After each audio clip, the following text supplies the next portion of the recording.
नमस्कार मंडळी. आपल्या हिंदू धर्मात अनेक पराक्रमी देवतांच्या कथा आहेत.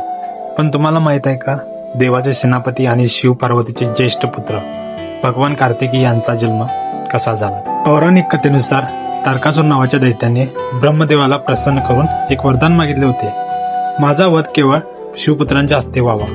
तारकासुराला वाटले की महादेव तर तपस्वी आहेत, ते लग्न करणार नाहीत आणि त्यांना पुत्रही होणार नाही. या वरदानामुळे तो माजला आणि त्याने स्वर्गलोकावर ताबा मिळवून देवांना त्रास द्यायला सुरुवात केली. देवांसाठी परिस्थिती कठीण झाली होती.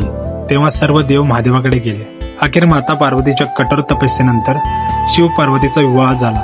कार्तिकेय यांचा जन्म सामान्य माणसासारखा झाला नाही. महादेव याच्या दिव्य तेजातून 6 अत्यंत तेजस्वी ज्वाला निर्माण झाल्या. हे तेज इतके शक्तिशाली होते की ते कोणालाही सहन करू शकत नव्हते. अग्निदेवाने ते तेज गंगेत अर्पण केले.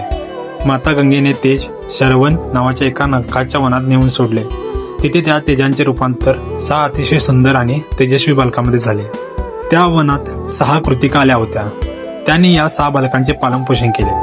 कृतिकांनी सांभाळल्यामुळेच या बालकाचे नाव कार्तिकेय पडले. जेव्हा माता पार्वती आणि भगवान शिव तिथे पोहोचले, तेव्हा पार्वतीने प्रेमाने त्या 6 बालकांना जवळ घेतले. त्या मातेच्या स्पर्शाने ते 6ही देह एकत्र झाले आणि 6 मुखेच असलेला एक शक्तिशाली पुत्र तयार झाला, ज्याला आपण षण्मुख म्हणून ओळखतो. तर ही होती भगवान कार्तिकेय यांच्या जन्माची कथा. तुम्हाला हा व्हिडिओ कसा वाटला हे कमेंटमध्ये नक्कीच सांगा. जर तुम्हाला ही माहिती आवडली असेल तर व्हिडिओला लाईक करा आणि आपल्या चॅनलला सबस्क्राईब करायला विसरू नका. धन्यवाद.